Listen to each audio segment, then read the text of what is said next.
All my life, I've been a Nike dude. I mean, ever since the days of, Like Mike, if I could be like Mike. hey, I wanna be like Mike. Ooh, shit, I hope nobody saw that.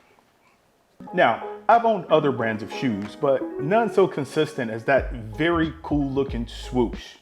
And even to this day, when it's been years since I purchased a pair of Nikes, and yet my closet still shows the residual effects of this long-term commitment, with the Nike Air Max being my primary drug of choice. Then something happened. I discovered On. Yep, those goofy looking things with the loops in the bottom. Yeah, those. And as painful as it is to admit, they are comfortable. And even more painful to admit, yeah, they're more comfortable than my Nike Air Max. Way more comfortable if I'm gonna be honest with you.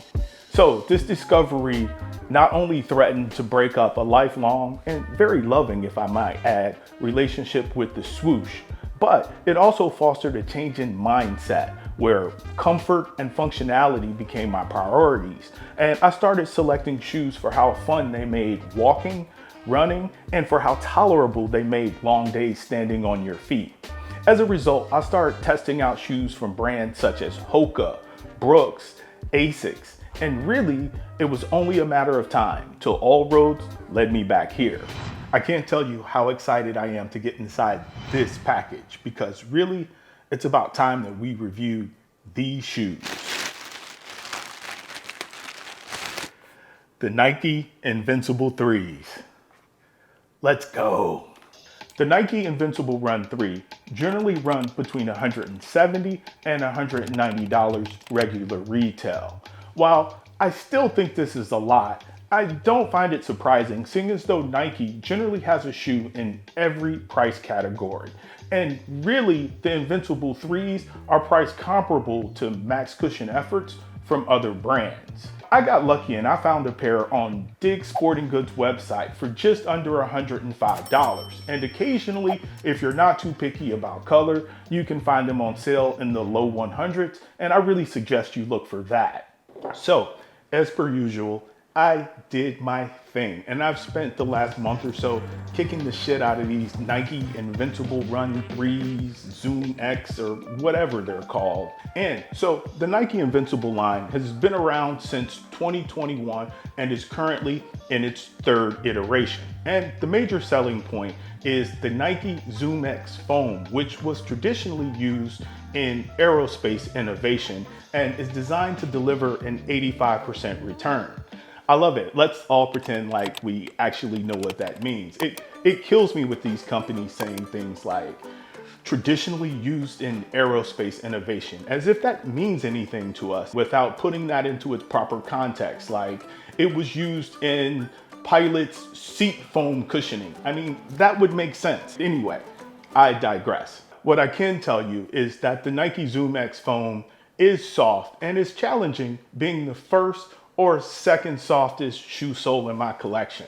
And that's saying a lot. Considering how clunky the shoe sole is, the shoe is relatively light for the style, with my size 11 coming in at 11.6 ounces. This is gonna be 4/10 of an ounce lighter than the Hoka Bondi, but almost an ounce heavier than the Cloud Monster from On. Okay, so one of the big things of note when I first tried the Nike Invincible Run 3s is they felt a little strange to me, especially in the midfoot area. They almost felt like there was an additional pad underfoot.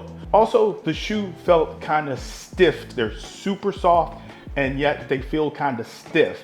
And this stiffness was further accentuated by the upper, which honestly, I wasn't the biggest fan of because it feels more plastic than I would have liked.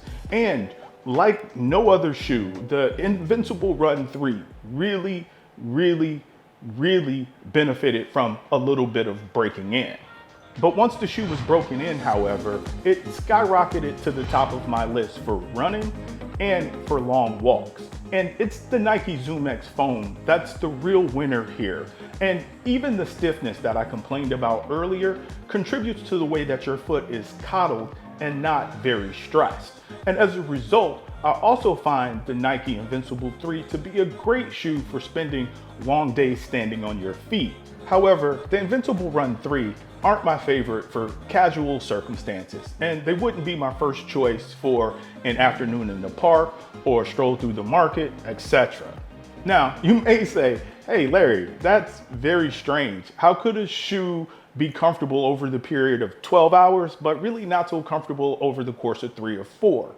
And the best thing that I can liken it to is having a winter coat that you really like.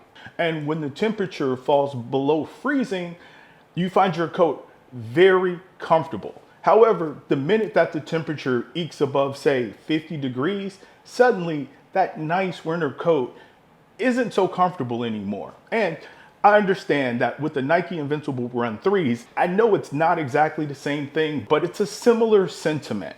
I feel like these shoes do really great when they're used for a specific reason. All right, let's go ahead and get the appearance thing out of the way. When it comes to max cushion shoes with a thick shoe sole, you can get some pretty goofy looking shoes. And if I'm gonna keep it a buck with you, shoes like the Hoka Bondi and the On Cloud Monsters kind of look like clown shoes to me. I'm just saying. Now, I understand that beauty is in the eye of the beholder, and so everybody's perception of what looks good can be different.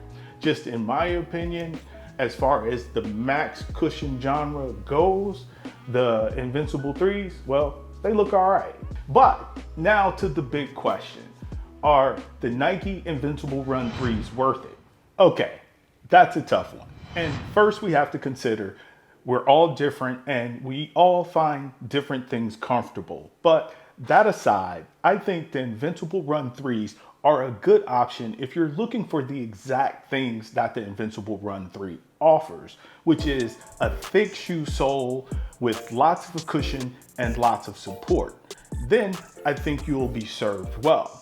But if you're just the average person looking for a comfortable shoe to kick around in, then I think there may be better options that offer much of what the Invincible Run 3 offers, but not quite as intensely, which ultimately makes them better options for casual wear.